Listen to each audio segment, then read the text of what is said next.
Şonkanın, yəni pörtülmüş ətin dadlı hazırlamağını bizdən öyrənin.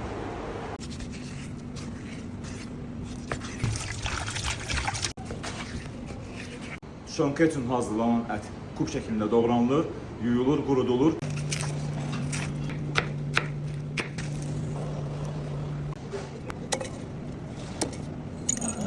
Dadlandırıcılar əlavə olunan sonra əti bankaya qoyuruq.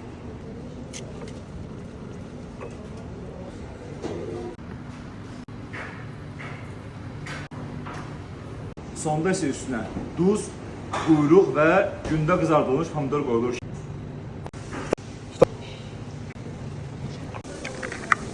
Qazanın dibinə əski qoyub, bankaları üstünə yığıb, suyu töküb bişiririk.